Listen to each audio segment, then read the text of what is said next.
3, 2,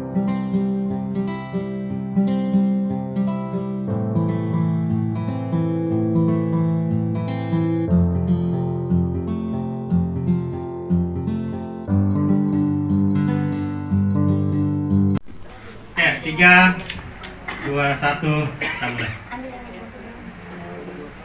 Assalamualaikum warahmatullahi. Oke, Bismillahirrahmanirrahim. Assalamualaikum warahmatullahi wabarakatuh. Waalaikumsalam warahmatullahi wabarakatuh. Yang saya hormati Bapak Kepala SMA Negeri 9 Kendari yang telah memberi izin dalam rangka memberikan destinasi untuk pengembangan sekolah kita, Bapak Ibu Wakasek yang tadi malam saya dadak, dan alhamdulillah atas dukungan semuanya, termasuk Bapak dan Ibu teman-teman saya yang saya hormati telah mendukung kegiatan ini. Mudah-mudahan sekolah kita lebih bagus lagi. Amin. Mengawali destinasi kali ini, tak lupa saya ucapkan puji syukur kepada Allah Subhanahu wa Ta'ala kita bisa bertemu di ruangan ini dalam rangka kegiatan destinasi ini. Kemudian salawat dan salam tak lupa saya curahkan kepada junjungan Nabi besar Muhammad Sallallahu Alaihi Wasallam, karena beliaulah yang mengantarkan kita sampai dengan hari ini kita bertemu dalam forum destinasi pengembangan budaya ini. Semoga budaya tercipta dengan bagus sebagai budaya positif di SMA Negeri 9 Kendari. Baik Bapak dan Ibu, lanjut saja. Kapasitas saya hari ini adalah sebagai guru penggerak yang ditugaskan oleh Kementerian Pendidikan, bukan guru penggerak, calon guru penggerak yang ditugaskan oleh Kementerian sementara dalam proses belajar. Jadi mohon maaf Bapak Ibu, saya di sini dalam kapasitas belajar. Jadi hasil belajar saya coba keluarkan kepada Bapak dan Ibu, siapa tahu ada lebih meningkat manfaatnya. Saya adalah CGP Angkatan 5, nomor saya itu adalah B1, itu dari Kota Kendari. Saya akan menyajikan materi tentang budaya positif. Baik Bapak dan Ibu, budaya itu sebenarnya sudah ada. Tinggal sekarang kegiatan kita adalah kita kembangkan. Bagaimana caranya supaya budaya itu bisa berkembang ke arah yang positif? Itu pertama kita harus memahami dulu tentang materi-materi yang mendukung budaya positif sendiri. Yang pertama itu adalah disiplin positif, kemudian nilai-nilai kebajikan universal, kemudian menyangkut motivasi, kemudian bagaimana tindakan kita, apakah kita mendukung atau tidak memberi penghargaan hari ini, atau yang materi selanjutnya yang berkaitan dengan keyakinan kelas. Nah ini mungkin harus kita wujudkan di sekolah kita supaya anak-anak itu yang merasa bahwa sekolah ini miliknya. Seperti itu. Kemudian kita dalam hal memberikan keyakinan kelas dan memberikan penghargaan kepada siswa itu, kita harus memahami sebenarnya siswa itu mereka butuh apa sebenarnya di sekolah ini. Sehingga karena saya bergurau sama mereka, sekolah ini kamu sebagai penjara. Kenapa saya katakan sebagai penjara? Tatkala ada bel pulang tiba-tiba, maka yang terjadi adalah meledaklah suara. Hore! Itu tandanya bahwa sekolah itu adalah penjara bagi kamu. Penjara bagi kamu. Jadi anak sekalian berpikir sebenarnya apa yang kau inginkan di sekolah ini.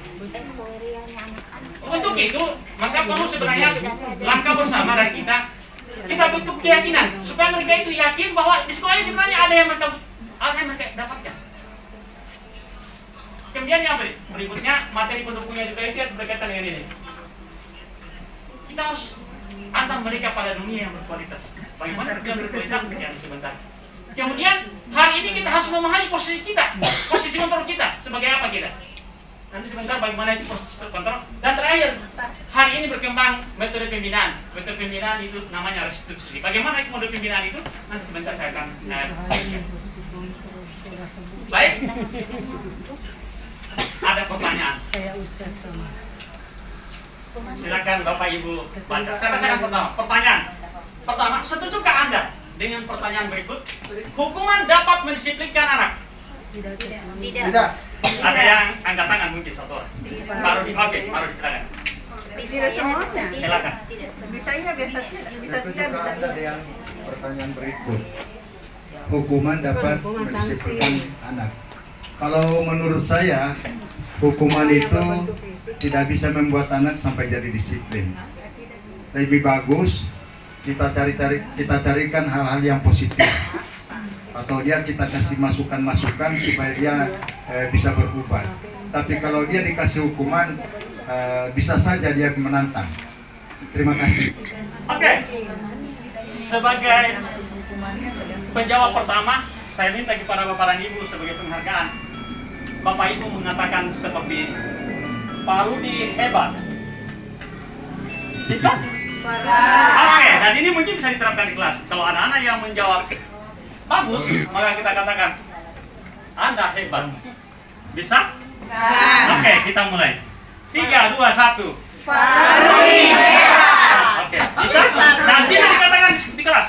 Kalau dia menjawab seperti itu anak-anak, salah pun bisa kita katakan Anda sudah berani. Iya. Dikasih penguatan. Oke? Itu mungkin selanjutnya 11,5. Di belakang lah. Oke, belakang. Oke, Bu Haji, angkat tangan. Alhamdulillah. Oke, silakan Bu Haji. Masih pertanyaan yang sama? Iya, pertanyaannya sama. Ya, bismillahirrahmanirrahim. Assalamualaikum warahmatullahi wabarakatuh. Waalaikumsalam. Mengenai setujukah Anda dengan pernyataan bahwa memberikan hukuman itu bisa mendisiplinkan anak? Saya setuju. Karena memang dalam penerapan aturan itu sanksi itu harus ada. Karena kapan anak-anak tidak diberikan sanksi yang melanggar, itu akan membuat acuan dasar nanti yang anak-anak yang lain. Jadi hukuman itu masih dibutuhkan. Makasih Pak. Oke. Mari kita berikan Ibu Haji hebat.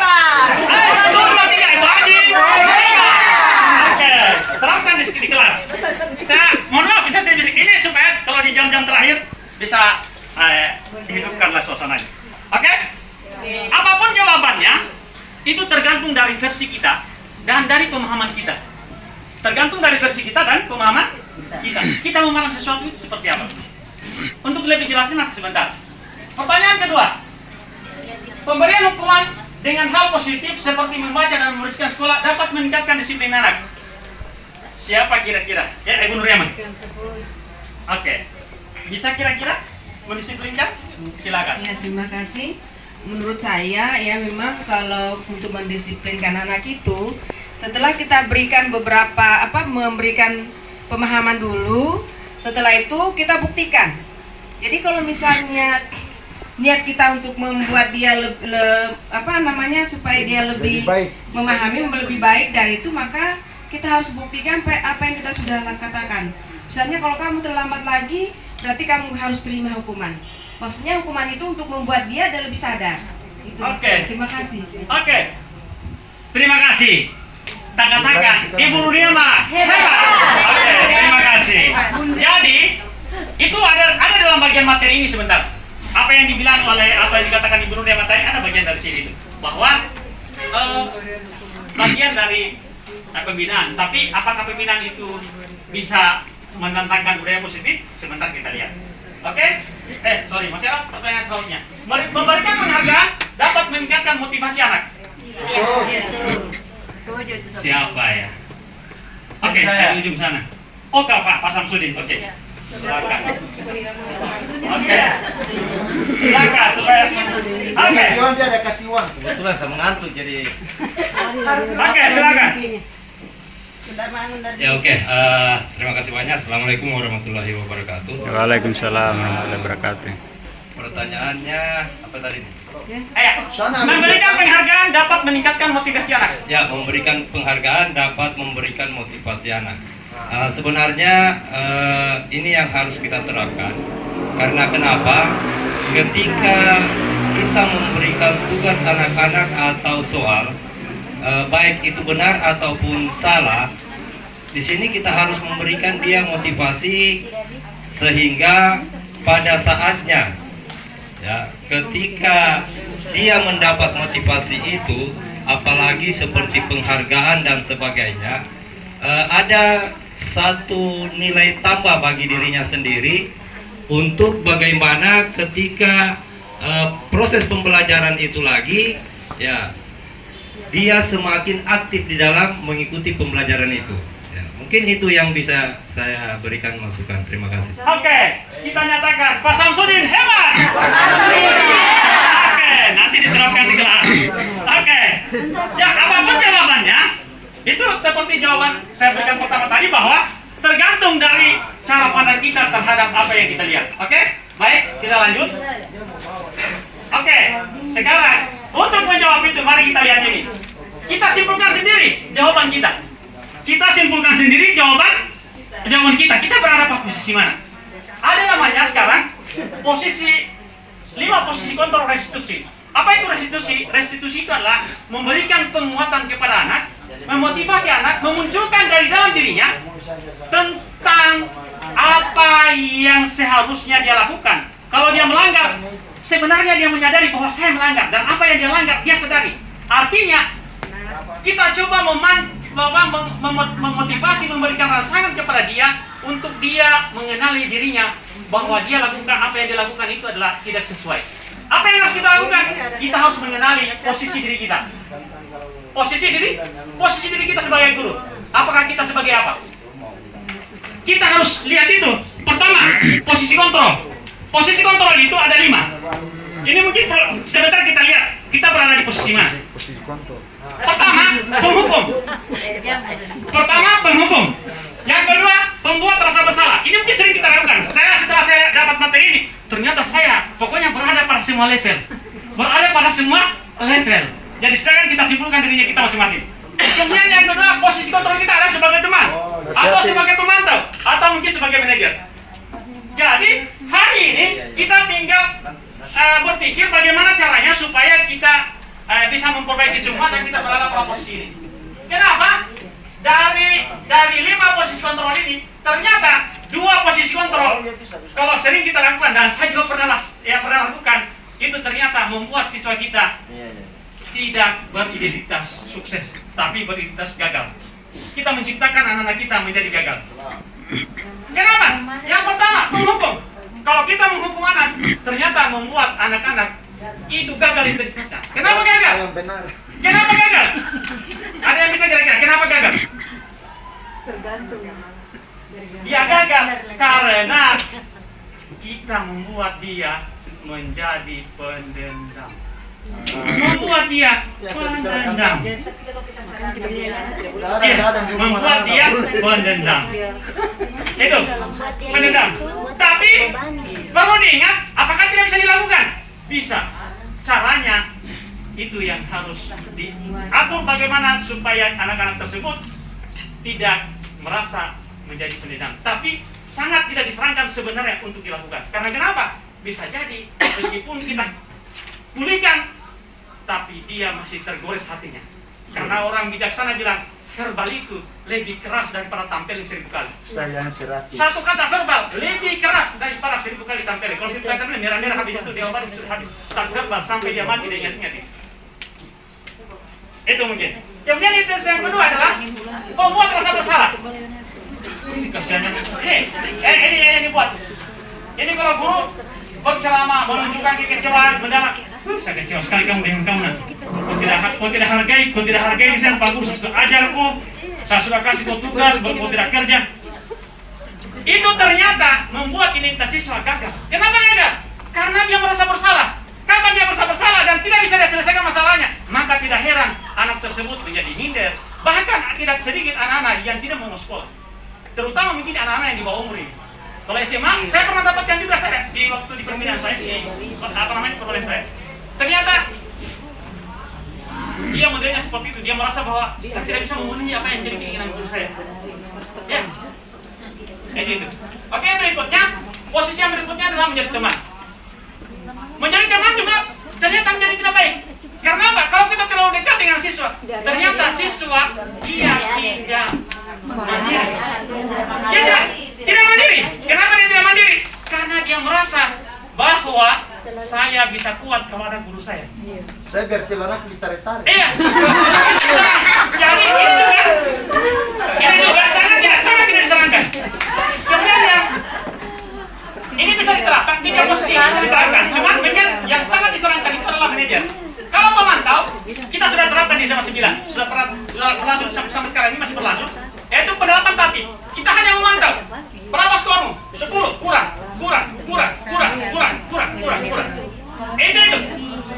Itu pemantau posisinya. Yang paling bagus itu adalah manajer. Manajer itu adalah kita bertindak sebagai orang tua, sekaligus sebagai pemimpin, sekaligus sebagai semuanya yang bisa mengantarkan anak-anak itu dengan kita bertanya, menjawab pertanyaan kepada anak.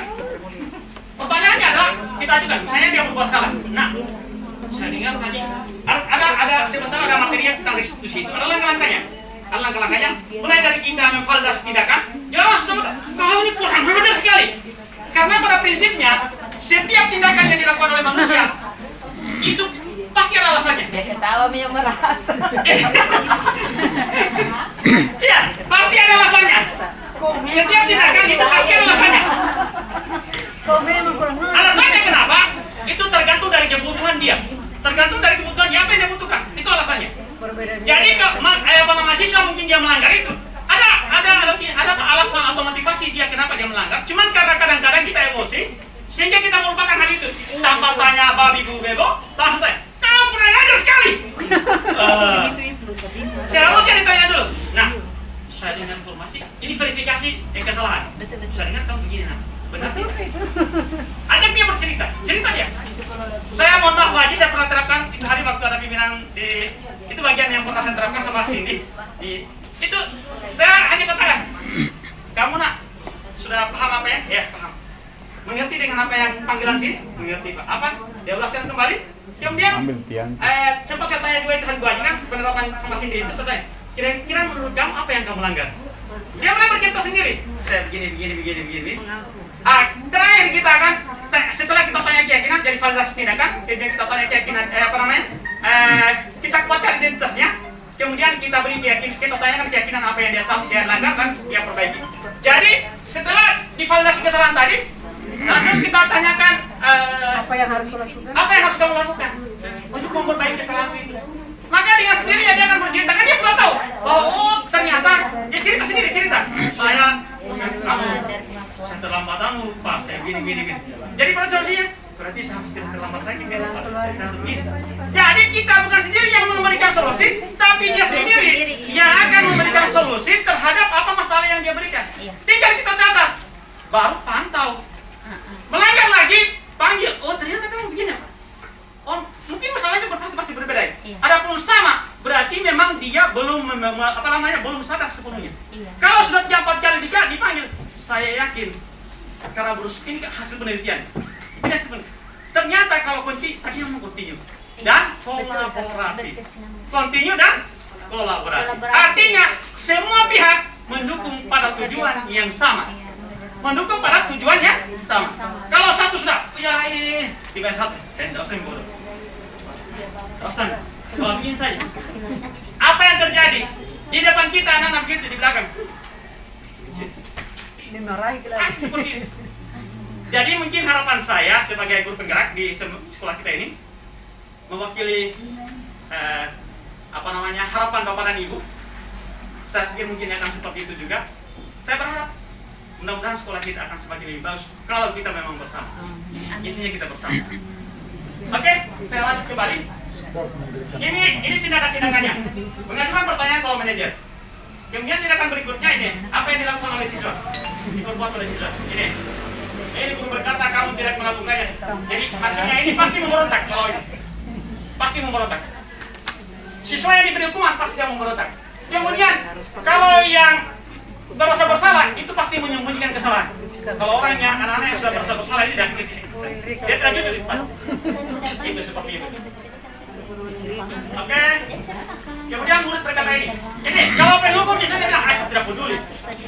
Kalau bersalah mungkin pasti dia berkata maafkan saya Bu Guru. Memang di depan kita dia minta maaf, tapi dalam hatinya tinggalnya Bu Guru ya. Dia kata-katai saya. Seperti itu pasti. Karena sudah sakit hatinya dia. Itu seperti itu.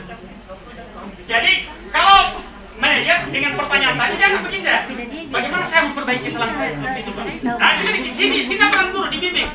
Kamu kegiatan kamu apa segala macam? Jejak kegiatannya. Setelah itu dia akan menemukan sendiri. Oh bahwa ternyata masalah saya ini. Maka dia akan menemukan solusinya. Seperti itu. Oke, lanjut. Ini dampaknya ini. Kalau penghukum dia akan lanjut terus, karena dia tidak kapok.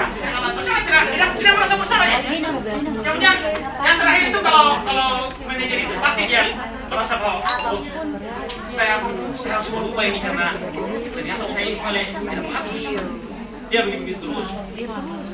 Tapi intinya tadi seperti yang saya bilang pertama bahwa harus berkelanjutan dan kolaborasi. Oke? Kemudian dunia berkualitas yang diciptakan artinya gini, yang mau kita buat dunia berkualitas itu adalah perasaan yang sangat dia impikan terhadap kondisi dunia yang saat ini.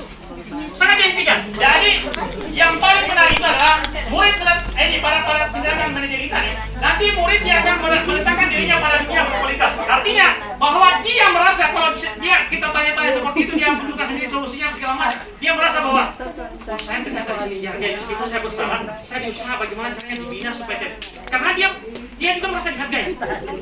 Kapan kita tidak merasa hargai meskipun dia anak kecil, dia akan mengubah. Setelah saya pikir begitu, ternyata saya salah. Karena semua posisi ini ternyata ada pada diri Herman. Oke. Oke, lanjut. Oke. Rekomendasinya ini. Ini penghukum sebaiknya ditinggalkan. Perbuatan apa? Membuat merasa bersalah ditinggalkan. Teman, banyak kelemahannya. Kemudian pemantau, masih ada juga kelemahannya. Karena kita, jadi yang paling rekomendasikan adalah manajer. Tapi tidak akan efektif kalau kita tidak kolaborasi dan kita tidak berkelanjutan. Itu. Oke. Ada pertanyaan mungkin, apakah kita tidak bisa buat aturan? Bisa. Tapi pada saat pembinaan yang diterapkan adalah tidak langsung serta-merta.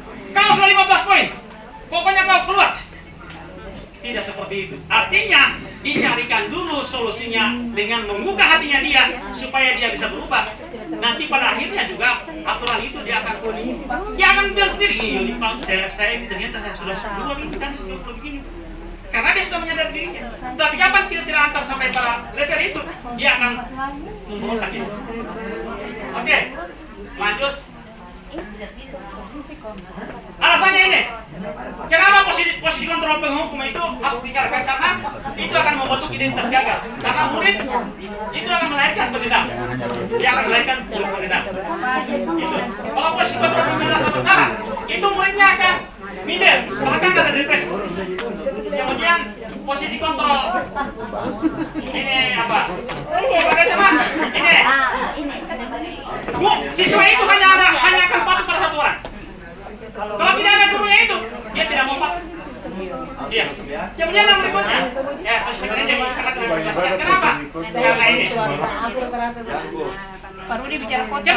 Kenapa dia meskipun tidak dipantau dia melakukan? Karena dia sudah merasa, sudah berkali-kali, sudah paham. Karena berkelanjutan tadi. Kenapa dia tidak paham? Karena hanya sepotong. Guru A bilang begini, guru B tidak. Guru C lagi. Itu.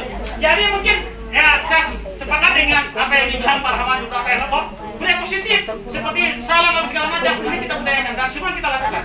Ya, itu harus kita sering. Artinya semua mulai dari siswa dia terutama kita ya harus kita supaya kita memang sih. Kalau tidak, yang akan terjadi tidak akan menjadi budaya. Jadi, oke? Lanjut. Pernah saya dapat. Oke. Ini dia. Bagaimana supaya kita bisa melakukan semua itu? Bagaimana supaya kita bisa melakukan semua itu? Apa yang harus kita lakukan? Yang pertama adalah merubah paradigma. Bagaimana caranya? Saya kasih ilustrasi ini. Ini di sini. Ini pertanyaan pemantiknya. Bagaimana cara mengubah paradigma?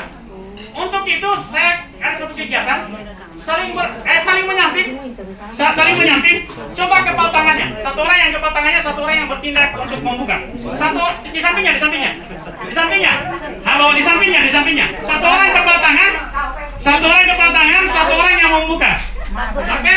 Satu orang, halo, satu orang yang suka dulu. Ya, coba.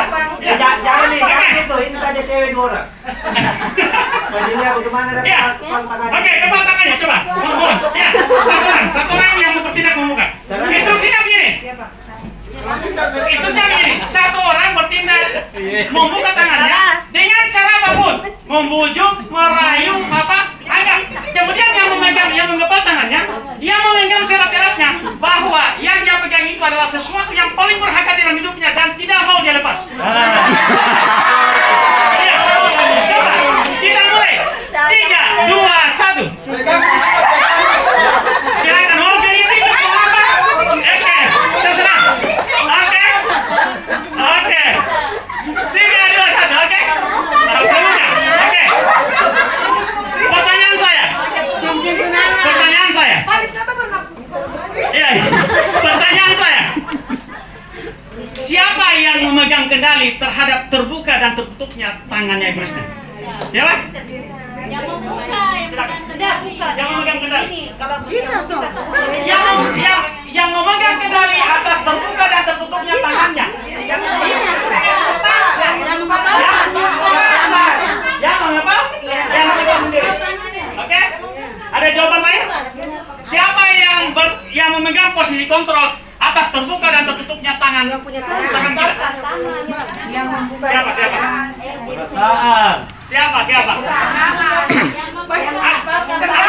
Apakah Ibu Risna atau Ibu Dinar yang memegang kendali? Ibu Risna, Pak Ibnu. Berikan alasan kenapa Ibu Risna? Oke, assalamualaikum warahmatullahi wabarakatuh. Terima kasih atas kesempatan yang diberikan kepada saya. Kalau pandangan saya, Pak, yang menentukan adalah Bu Risna. Tapi bukan satu kali buka, Pak. Membutuhkan proses atau teknik bagaimana membuka yang baik dan menyampaikan tolonglah buka. Dengan catatan kebutuhan bahasa yang terbaik. Tidak mungkin sesuatu yang sangat berharga. Kayaknya ada bicara pengalaman ini. Kita memaksakan sesuatu, membutuhkan gaya bahasa yang baik. Mungkin itu saja, Pak. Wih, super lagi. Kita katakan Pak Ibnu hebat. Kemudian berikutnya sebelum berlanjut, saya lupa berikan penghargaan Ibu Risna dan Ibu Dinar. Terima kasih. Jadi begini, apapun jawabannya, sebentar saya akan jawab sendiri. Oh, saya ternyata begini, gitu ya. Saya coba jawab dulu, ya kan? Atau mau jawaban? Mau nih? Oh, mau nih kan? Saya kasih tahu kalau gitu. Sebenarnya yang memegang kendali itu adalah Ibu Dinar. Iya. Kenapa Ibu Dinar? Karena Sekuat apapun gitu. iya. Hanya dirinya Iya. Silakan. Terima kasih kalau Saya nggak tahu juga buka tutup sekarang. yang kepal Pak, karena apapun yang dikatakan sama lawannya, kalau misalkan dia tidak mau lepas, terus. ya dia tergantung dia. Maksudnya Oke. apa yang disampaikan sama yang mengepal temannya. Ya. Oke. Terima kasih. Berikan penghargaan Ibu Indah. Hebat. Terima kasih. Jadi kesimpulannya adalah sebenarnya tapi tidak apa-apa. Kita simpulkan bersama saja bahwa ternyata yang memegang kendali itu adalah diri kita sendiri. Diri kita sendiri. Jadi mau merubah paradigma bukan orang lain. Santri ingat bahasanya mama saya. Nah, tidak ada yang bisa merubah diri kamu, berangkat ke Kendari, tapi yang merubah diri kamu adalah diri kamu sendiri. Jaga dirimu baik-baik. Saya tidak bisa berikan kau apa, hanya doa. Saya tidak bisa kasih kau uang, nanti kau cari kamu sendiri. Iya. Tapi saya antar kau dengan doa, karena yang bisa merubah dirimu adalah dirimu sendiri. Iya. Saya mau ketemu di sini, ternyata iya bahwa yang bisa merubah paradigma dan cara berpikir kita adalah diri kita sendiri. Jadi bagaimana caranya Iya, kepala tangan tadi. Mau kamu tutup ya kita yang tentukan. Oke? Iya. Oke, kita lanjut. Ini. Berkait lanjut tadi ini. Oke.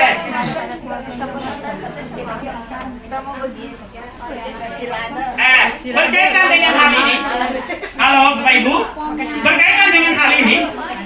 Berkaitan dengan hal ini, ada seorang ahli dari di luar negerinya kita, namanya Dr. William Glasser, itu mengembangkan teori kontrol. Ternyata yang memberikan kritik bahwa selama ini kita beranggapan, kenapa kita tidak berubah lima? Karena selama ini kita beranggapan begini. Pertama itu ternyata kita itu merasa bahwa seperti ini. Guru yang memegang kontrol, dan meskipun dikasih tahu tidak mau berubah. Kenapa? Karena diri kita yang memegang kendali itu tidak mau.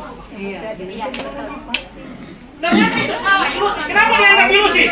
Karena ternyata dalam hidup ini tidak ada yang bisa mengontrol diri kita sebagaimana tadi itu. Bahwa ternyata diri kita yang bisa mengontrol. Meskipun orang beribu-ribu kali yang kasih tahu kita kalau kita sendiri tidak berubah, tidak ada gunanya. Karena yang sesungguhnya yang mengontrol diri kita adalah Diri kita sendiri. Mengapa siswa tadi dikasih seperti tadi harus sebenarnya ditanya-tanya apa segala macam? Karena sebenarnya yang mengontrol dirinya memang kita merasa bahwa kita punya melalui menganggap bahwa berubah ada, tapi ternyata kita keliru menganggap itu bahwa kita bisa mengendalikan dia, tapi ternyata itu adalah ilusi. Itu khayalan. Masuk dalam satu khayal. Kenapa masuk dalam satu khayal? Karena kita tidak bisa menjangkau itu. Tidak bisa.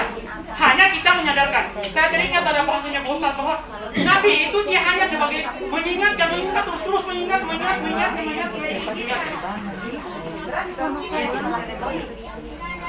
Dan tidak bosan-bosannya. Kemudian yang berikutnya. Ini. Ada ilusi yang berikutnya. Ini nih. Iya, kondisi itu hanya berlangsung pada saat murid mengisikan untuk dikontrol. Ya hanya kenapa? Karena dia terpaksa saya berada di masing-masing kendari. Karena mama saya menginginkan saya sekolah di masing-masing kendari. Kalau tidak untuk itu, makanya dia pulang. Hore, kita pulang. Karena dia proses seperti itu. Makanya sekarang mungkin kita berusaha bagaimana kita menciptakan budaya itu supaya jangan kalau ada bel. Kenapa dia kita pulang nih?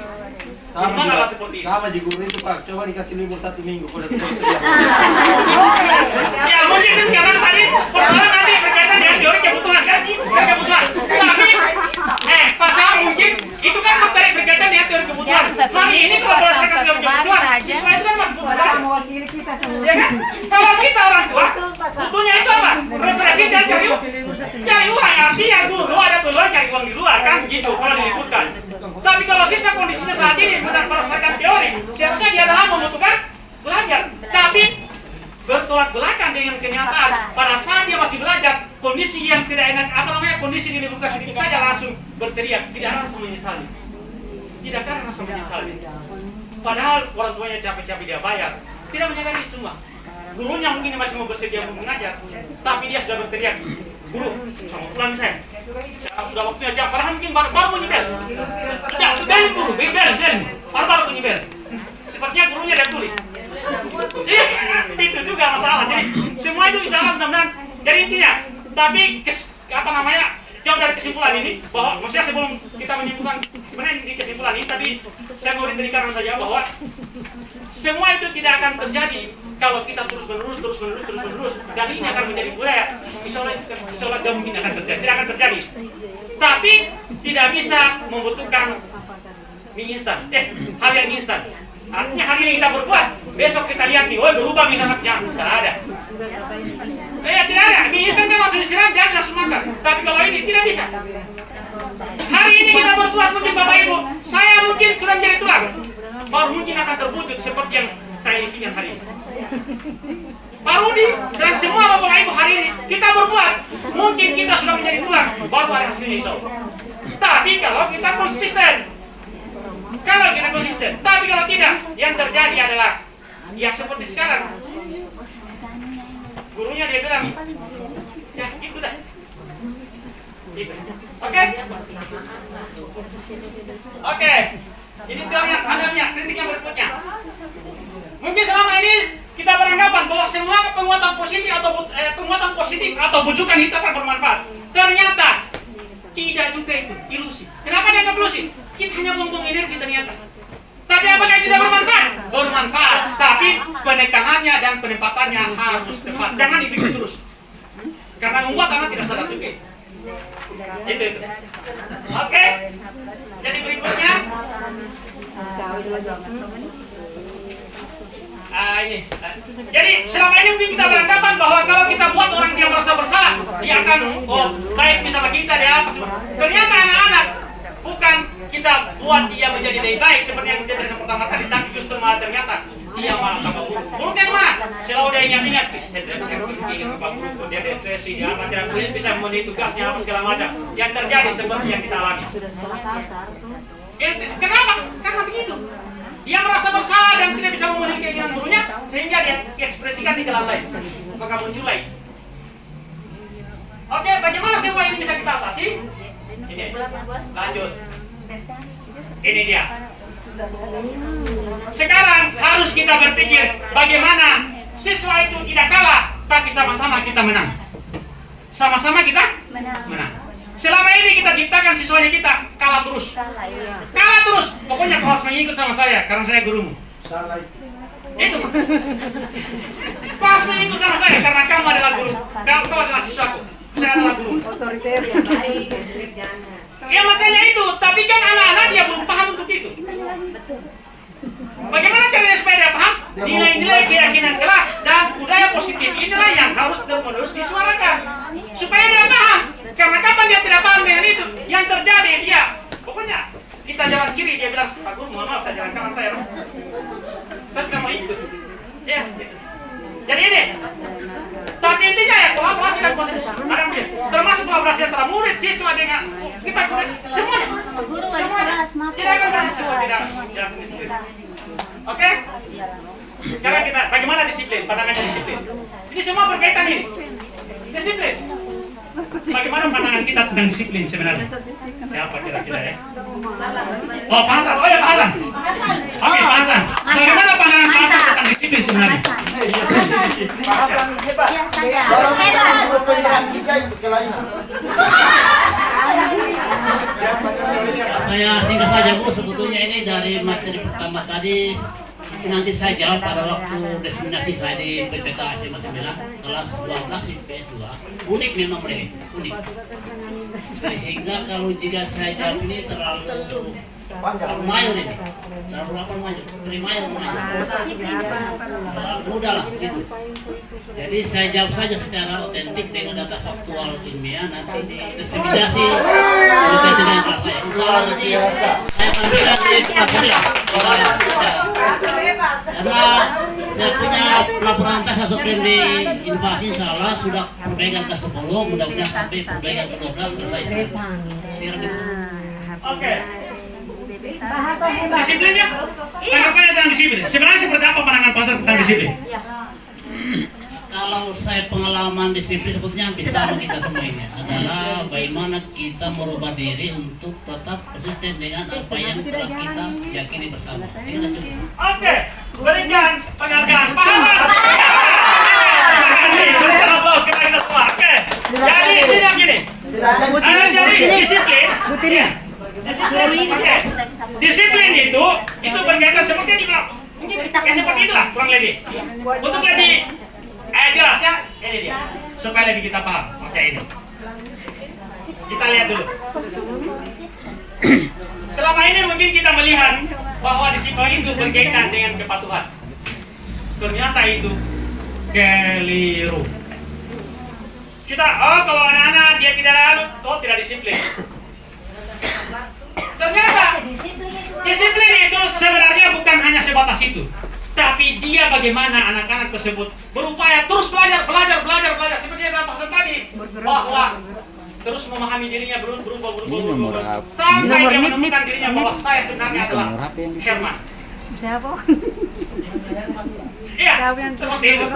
Ini ada tokoh pendidikan kita hari ini kan pemerintah itu lagi incar-incarnya menggunakan konsep dalam negeri. Artinya sudah selama ini mungkin ahli-ahli dari luar yang digunakan, saat ini yang digunakan adalah konsep yang dalam negeri, yaitu Bapak Ki Hajar Dewantara pendidikan kita digunakan konsepnya terutama dalam kurikulum Merdeka, bahwa ternyata bagaimana disiplin itu bagaimana menciptakan kita sebagai individu yang merdeka. Apa itu individu yang merdeka? Itu termasuk siswa bahwa tidak hanya sekedar ini terlepas dari bagaimana perintah dari orang lain, tapi dia mampu memerintah dirinya. Artinya tanpa kita suruh dia sudah perintah dirinya. Oh, saya harus datang, saya harus berubah, saya harus apa? Karena apa? Tadi itu, saudara. Tapi mohon maaf Bapak Ibu, sekali lagi tidak akan terjadi secara instan. Butuh proses. Untuk proses. Oke. Bapak dan Ibu, perlu kita beritahu kepada mereka bahwa harus kita merujuk dan bersikap sesuai dengan nilai-nilai kebajikan atau nilai-nilai universal. Selama ini mungkin sudah sering kita sampaikan, tapi secara tertulis ini mungkin belum. Jadi nilai-nilai kebajikan mungkin nanti kita akan wujudkan dalam bentuk keyakinan kelas. Apa itu keyakinan kelas? Nanti sebentar kita lihat. Oke? Oke. Ya, setelah mau belajar kembali di kiri, kita bertanggung jawab, setelah menjelaskan perilaku dan nilai universal. Ini. Oke. Apa itu nilai universal? Ini mungkin sudah sering kita lihat ini, sudah sering kita dengar. Tapi nilai universal itu sebenarnya ini yang ada berlaku secara umum. Ini nih. Berdasarkan proyek-proyek nilai kebajikan itu nilai kebajikannya ini. Ada peduli, semuanya rajin, integritas, hormat, semuanya sudah ada, sudah sering kita di RPP pun ini kita sudah cantumkan. Pertanyaannya, apakah kita sendiri paham apa melakukan? Siswa juga mau melakukan. Itu masalahnya. Itu masalahnya. Itu masalahnya di saat sebenarnya. Iya. Itu yang perlu kita tingkatkan. Makanya judul-judulnya adalah mengembangkan. Sudah ada yang melakukan, tapi belum semua. Apakah iya? Apakah anak-anak itu toleransi? Banyak yang toleransi, tapi ada juga yang belum toleransi. Ya kan? Itu masalahnya. Apakah anak-anak itu menghargai? Banyak anak-anak yang menghargai, tapi masih banyak anak yang kurang ajar. Tapi yang sedikit ini harus butuh perhatian. Perhatiannya tidak bisa sendiri-sendiri, tidak bisa sendiri-sendiri. Harus kolaborasi. Itu masih banyak nilai-nilainya. Ini profil peran Pancasila ini termasuk nilai kebajikan. Banyak anak-anak yang mau disuruh bergotong royong, pungut sampah, lisasi pakai aku semua. Tapi masih banyak juga anak-anak yang ngomong sampah tidak peduli. Cuek.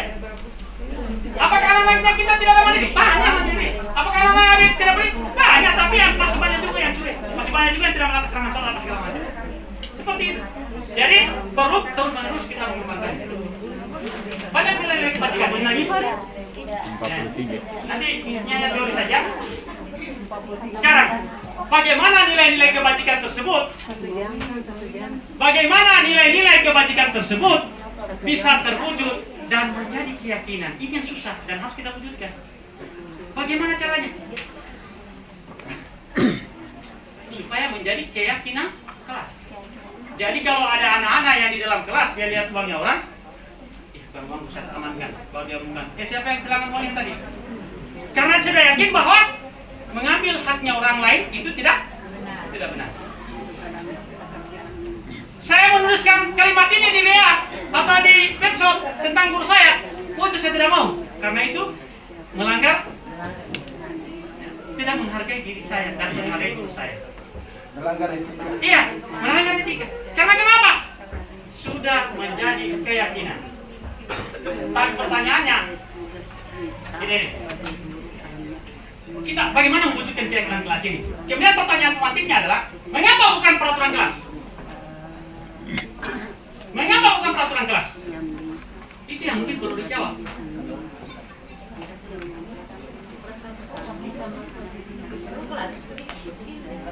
Siapa kira-kira yang bisa memberi jawaban?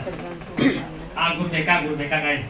Oke, silakan, Wajib. Oke, kita mulai. Oke, mengapa bukan peraturan kelas tapi keyakinan kelas? Oh iya, makasih Pak Her. Mungkin menurut saya mungkin seperti ini Pak Her. Kenapa dikatakan bukan keyakinan bukan peraturan kelas, tapi keyakinan kelas, bukan peraturan kelas. Mungkin begini, anak-anak ini berbuat bukan karena terpaksa, Mungkin dengan kesadaran sendiri, pribadi sendiri, tidak dipaksakan dari gurunya bahwa kok harus begini. Kalau peraturan kelas kayak dipaksakan untuk berbuat. Ya mungkin seperti itu Pak Her ya. Oke, berikan penghargaan. Agus. Apa hari? Oke. Terima kasih Bu Haji. Ya memang seperti itu. Kenapa keyakinan kelas? Karena muncul dari dalam diri. Muncul dari dalam diri. Bukan dipaksa. Peraturan itu biasanya disusun dari guru. Kamu harus lakukan ini, lakukan ini, lakukan ini. Ya, kayak seperti itu. Nih, ini seperti ini artinya bahwa kenapa kita memakai helm di jalan raya? Ternyata itu kita yakin bahwa ada nilai universal di sana, ada nilai kebajikan universal sana yaitu tentang keselamatan. Kita sudah yakin itu, sehingga mau melakukan helm tanpa dilihat polisi pun. Harapannya nanti ke depan seperti itu. Siswa itu mungkin berada dalam kelas atau tidak membuang sampah, menghargai gurunya dan sebagainya, nilai kebajikan itu ada dalam dirinya, meskipun tidak dikontrol. Seperti itu. Karena memahami nilai-nilai universal tadi. Oke, ini sebagai program yang sudah Bapak Ibu sudah pahami juga, sudah tahu, dan mungkin mari kita lakukan bersama bahwa kita budayakan anabes.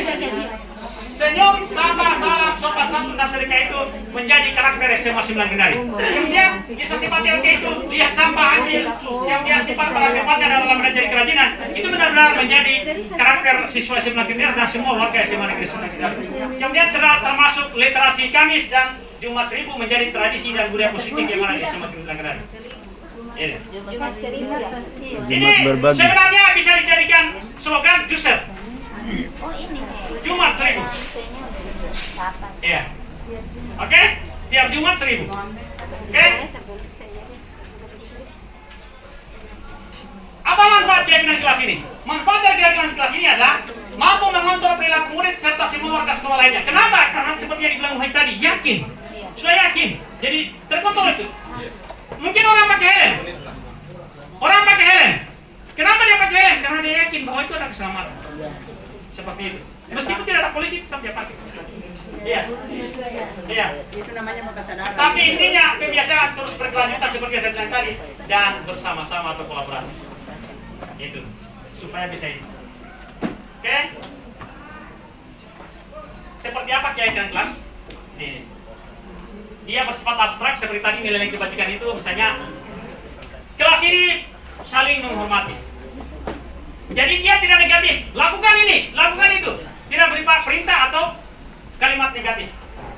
Kemudian keyakinan kelas berupa pernyataan universal. Universal itu dapat diterima semua orang. Jadi nanti kita bentuk di kelas itu anak-anak sendiri, nanti kita sempurnakan bahasanya. Anak-anak sendiri yang mengusulkan, nanti mereka, nanti gurunya atau kita sebagai guru yang sempurnakan.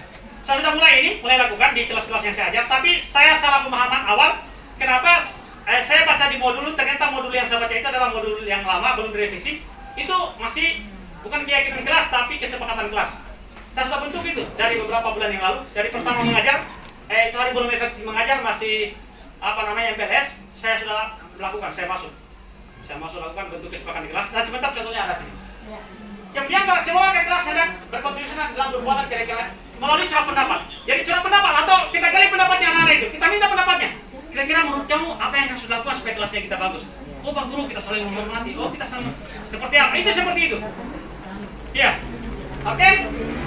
Jadi contohnya ini seperti ini. Kami meyakini bahwa sangat penting untuk mengenal semua orang dan melarang milik orang lain. Kalau ada kalimat seperti ini yang sudah tertanam dalam dirinya, dia lihat barangnya orang, dia akan amankan, baru dia akan cari orang yang siap. Itu. Kemudian tentang pekerja, kami meyakini bahwa sangat penting untuk mengerjakan segala pekerjaan dan mengikuti kita yang telah ditugaskan. Ya sadar itu bahwa saya harus lakukan ini. Kalau itu sudah menjadi budaya, tapi ini sekali lagi tidak akan terjadi kalau kita terus-menerus lakukan dan kita bersama. Sekali lagi, hari ini kita lakukan, belum tentu besok langsung terjadi. Tapi mungkin kita sudah tidak ada di dunia ini, baru ada hasilnya. Dan ingat, ini akan terjadi, anaknya dia akan bimbing, nanti anaknya mungkin yang akan menjadi seperti itu. Bukan siswa yang kita ajar hari ini. Ya, karena nanti dia membekas, dia terapkan sama anaknya berproses. Nanti anaknya dia itulah yang akan melakukan ini semua mungkin. Karena bisa jadi, hari ini mungkin dia belum menemukan kesadaran itu, tapi setelah dia berkeluarga, saudaraku, dulu pernah saya dialog dulu sih coba saya terapkan. Maka dia turunlah budaya. Oke? Kemudian ini merasa diterima atau demikian. Kami yakin bahwa sangat penting untuk merasa diterima pada suatu kelompok dan saling peduli dengan satu dengan yang lain. Ini penting. Kenapa? Supaya jangan ada bullying di sana, ada kata-kata kasar. Karena mereka di sana sudah memiliki nilai ini. Ini mungkin contoh kalimatnya. Nanti mungkin banyaklah. Saya yakin anak-anak itu kreatif dan termasuk kita juga mungkin nanti bantu mereka dan bisa munculkan itu mungkin semacam apa ya slogan-slogan yang ditempel di dinding kelas itu sebagai karena intinya begini, kalau hari-hari dia baca, suatu ketika dia akan tersentuh hati. Itu harus tanamkan keyakinan itu bahwa suatu ketika akan tertanam dalam hatinya dan dia akan mau melakukan. Oke. Berikutnya ini bagaimana membentuk kelas. Pertama curah pendapat, mencatat semua masukan murid, susun pilihan kalimat yang diusulkan, ganti dengan kalimat negatif menjadi positif. Kalau ada yang negatif jangan lakukan, itu hilangkan menjadi kalimat yang positif. Mungkin nanti minta bantuan guru bahasa Indonesia, mungkin nanti disempurnakan. Kalau sudah ada kesepakatan di kelas, mungkin nanti dibantu. Kalau misalnya sudah ada yang ditempel, mungkin nanti minta, oh ini bahasanya kurang bagus, coba ganti dengan ini. Mungkin nanti seperti itu. Ada yang di IPA 4 itu sudah ada yang tempel, tapi dalam bentuk keyakinan kelas, belum kesepakatan kelas, bukan keyakinan kelas. Bagaimana cara mengevaluasinya? Salah satu cara mengevaluasi bahwa keyakinan kelas itu sudah dapat dilakukan oleh siswa. Pertama itu misalnya kita rasa diterima atau dimiliki.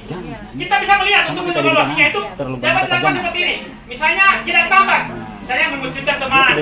Kalau sudah tidak ada ini, berarti keyakinan kelas tersebut sudah dilakukan. Kemudian marah atau iri hati atas keberhasilan teman. Kalau sudah tidak ada sifat-sifat seperti itu, berarti keyakinan kelas mereka itu sudah dilakukan. Atau mungkin yang ini, rasa hormat. Ya, sering hadir terlambat, berarti tidak tampak. Kalau tidak tampak itu, berarti dia sudah rasa hormat. Kenapa dia hormat? Kenapa hadir tepat waktu atau tidak terlambat sebut rasa hormat? Karena dia menghormati dirinya. Bagaimana kalau dia terlambat? Pasti ditegur, melanggar aturan, tidak menghormati dirinya. Itu sebenarnya keyakinan yang dilakukan. Oke, seperti itu. Kita lanjut. Ini yang saya butuh, tapi dalam bentuk kesepakatan kelas. Ini saya pernah lakukan. Caranya memang, ini supaya mereka merasa dihargai kelas. Seperti ini. Ini usulnya mereka. Banyak usulannya ini. Ya, bagaimana hasilnya ini? Seperti ini. Ya. Tapi ini dalam bentuk kesepakatan kelas. Masuk memberi salam. Ya. Keluar harus izin terlebih dahulu kepada guru. Kemudian berdoa sebelum sudah pulang sekolah. Menghargai dulu dengan perhatian alasannya. Menyimpan sampah pada tempatnya. Semua ini mereka yang ada ini. Jika saya tambah-tambahkan perbaikan ini, menggunakan markas. Tapi ini kalau di dalam keyakinan kelas, ini tidak seperti ini. Ia dalam bentuk kalimat-kalimat yang positif. Itu. Ini mereka keyakinan kelas. Ya suruh saya bertantangan. Saya bertantangan. Bapak juga bawa sepakat dengan ini.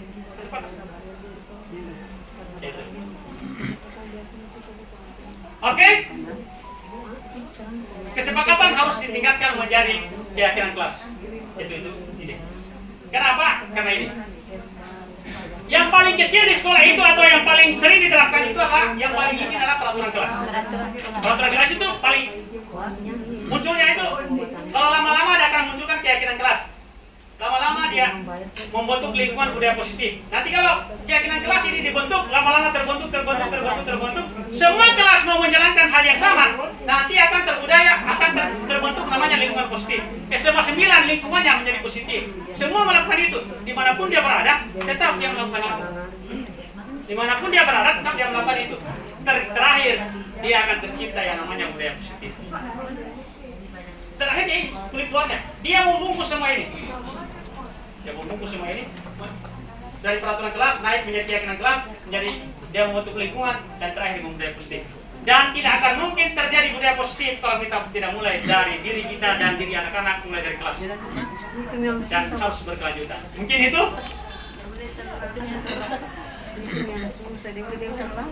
Oke. Dari keyakinan kelas tadi ini, dari keyakinan kelas itu akan menyusul membentuk keyakinan sekolah. Kalau sudah menjadi keyakinan sekolah, setelah dia keluar di luar sana seperti yang saya bahasakan di apel yang lalu waktu pramuka Pak Sabri, yaitu bahwa dimanapun anak-anak itu tidak berada setelah dia meninggalkan SMA 9 Kendari ini dapat dengan cepat dikenali, oh itu adalah alumni SMA 9 Kendari, karena Ada budaya punya keyakinan, punya karakter yang tersendiri yang mungkin jarang dimiliki oleh orang lain. Oke, sekian dan terima kasih. Mohon maaf atas segala kekurangan. Sesungguhnya saya bukanlah manusia yang sempurna. Saya bukanlah orang yang ahli dalam budaya positif. Saya adalah orang yang ditugaskan oleh Kementerian untuk belajar. Dan Bapak Ibu, hari ini kita sama-sama belajar untuk mengembangkan sekolah kita supaya sekolah kita lebih bagus. Mungkin kalau ada tanya jawab, mungkin boleh. Kalau tidak ada, saya ucapkan terima kasih. Kalau ada tanya jawab, mungkin 2 orang, silakan. Terima kasih. Kita kembalikan kepada Pak Rahman. Iya, makasih Pak Herman. Ya, berkaitan dengan pengembangan budaya positif ini mungkin saya selaku moderator, saya berikan kesempatan kepada Bapak Ibu 2 pertanyaan saja.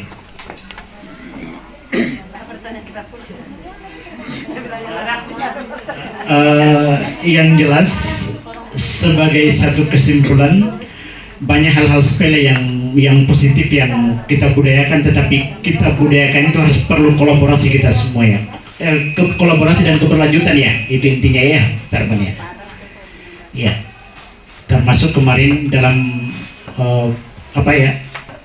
ketika saya jadi pembina upacara pada Senin yang lalu, saya mencoba menyampaikan bagaimana kita mencoba membudayakan 5S itu di antara sesama kita, guru dengan siswa dan seluruh stakeholder di sekolah ini. Mudah-mudahan itu akan terus berlanjut sebagai sebuah budaya yang bagus. Tidak ada pertanyaan barangkali ya? Oh iya, alhamdulillah tidak ada pertanyaan. Pak Rajadin, silakan Pak. Iya, terima kasih. Ini hanya tambahan Pak. Setelah saya menyimak tadi apa yang dipaparkan oleh Pak Herman, itu memang sangat tepat adanya kolaborasi dan sinergi di antara warga sekolah. Nah, kaitannya dengan bagaimana membudayakan budaya positif di sekolah, itu kan memang sudah tertuang dalam Permendikbud nomor 39 tahun 2008, di mana di situ dituangkan dalam pembinaan kesiswaan, dan itu masuk dalam budi pekerti luhur dan akhlak mulia. Di program kerja kesiswaan ini kan dari Sekbid 1 sampai Sekbid 10 sudah ada semua. Kalau itu diimplementasikan itu sangat luar biasa. Olehnya itu ya sangat tepat kalau memang kembali kepada diri kita bagaimana mengimplementasikan terhadap siswa. Nah, jujur saja Pak, selama saya berada di SMA 9 Kendari, dulu yang selalu saya tangani itu kan sastra dan budaya di seksi 10, dan itu juga saya selama berada di SMA 9 Kendari tahu, oh inilah yang saya ditugaskan di sastra dan budaya, membina siswa, dan ada beberapa pembinaan, apalagi misalnya saya tangani di kesiswaan itu sangat luar biasa kalau ini tercipta, mulai dari seksi 1 sampai seksi 10, dan saya kira Bapak dan Ibu sudah yang pembina kesiswaan itu sudah memegang SK-nya, dan nanti insya Allah di OSIS yang baru nanti tahun 2023 nanti memang kita harus programkan itu rapat kerja supaya pembina juga tahu apa yang harus dilakukan selama 1 tahun ini, supaya kita kolaborasi betul dengan apa yang dipaparkan tadi dan kembali kepada diri kita. Nah, jadi itu memang adanya kultur budaya yang harus kita selalu kita kalau misalnya kita mau masukkan sebagai kultur di SMA 9 Kendari, itu ya memang sangat tepat. Jadi di apa yang diterangkan dalam Permendikbud itu memang sudah tertuang itu di Permendikbud nomor 39 tahun 2008. Jadi dia kategorinya ini dia masuk di budi pekerti luhur dan akhlak mulia. Kalau itu program semua yang dilaksanakan Pak sangat luar biasa. Nah, sampai hari ini kan ada berdasarkan evaluasi itu kan yang di luar dari pramuka ini kan orde basis Pak, ya ini orde basis. Yang aktif itu adalah Sekbid 1 yang koordinatornya Ibu Sartini. Nah, saya kira yang lain itu belum, masih cuek-cuek saja begitu. Jadi kalau misalnya memang mau kita budayakan yang seperti itu, ya memang harus kita turun gunung, harus, tidak boleh tidak, kembali kepada diri kita sendiri. Pada kesempatan ini juga ya saya terima kasih banyak kepada Pak Herman untuk selalu berkolaborasi dengan adanya program guru penggerak. Nah, mudah-mudahan ke depan semakin bertambah guru penggerak di SMA Negeri 9 Kendari, khususnya yang masih muda-muda nih. Kalau Pak Hasan sudah lewat umurnya. Jadi itu saja barangkali Pak yang selalu kita tingkatkan dan saling mengingatkan. Alhamdulillah hasil diseminasi ini memang sudah itulah tujuan dari pemerintah, khususnya di pembinaan siswa. Baik Pak, saya kembalikan ke moderator.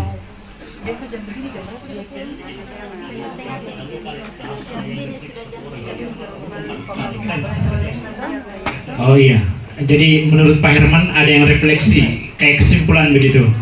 Ini Pak Herman dia tunjukkan orang di sebelah kanan saya minta Pak paling tinggi itu 1 menit Pak. 1 menit ya, lewat sedikit tidak apa-apa, tapi jangan banyak. Oke ya. Jadi saya Pak Herman ya. Jadi amanah ini refleksi Pak Herman ya. Jadi begini, sebelum saya refleksi, saya tadi Pak Rajati menambahkan saya mengurangi. Yang saya kurangi adalah begini Pak Herman, jangan terlalu banyak budaya positif yang kita ajar ke siswa, ke guru lalu menjadi beban. Kita kurangi, kita mereduksi lah. Yang mana yang bisa, kemudian yang bisa berkembang. Yang terlalu banyak nanti kita pusing juga ini. Refleksi itu sebetulnya hanya melihat diri kita sejauh mana SMA 9 keberadaannya ke depan. Kalau saya lihat sebetulnya ada peluangnya adalah guru-guru ini sangat kompak, baik dalam segi pakaian, dalam segi pikiran, dan dalam segi kehadiran. Itu kompak itu seragam banget. Hanya ada yang kurang barangkali, kita ini dalam segi akademik, kepribadian dengan siswa masih kurang. Tapi dengan adanya kurikulum Merdeka Pak Herman, saya kira ada namanya pembelajaran diferensiasi. Saya unik Bu, saya sampaikan saja hasil premayor atau mukadimahnya. Kelas 12 IPS 2 itu Bu unik itu. Ya unik itu adalah Putri Harisma dengan Dimas. 4 kali saya meneliti Bu, Harisma itu angkanya baik, 81 ke atas. Dimas rajin, tapi angkanya hanya 15. 4 kali tes. Dimas ini uniknya dia jangan diberi teori dia diberi namanya kinestetik, perlakuan fisik dia, hebat dia. Kalau Dimas, kalau kita mengajar itu jangan kita kasih teori dia, memang dia error. Tapi dia unik dia. Kalau kita suruh kinestetik dia juara dari teman-temannya. Jadi memang ini kurikulum Merdeka sangat penting kita terapkan di SMA 9 sekalipun kita masih prasejarah, tapi nggak apa-apa. Jadi masing-masing kelas Bu kita tidak meratakan siswa Herman. Memang unik siswa itu. Ada yang pintar. Seperti kemarin Bu saya masuk minggu lalu, Ismail itu di kelas 12 IPS 1.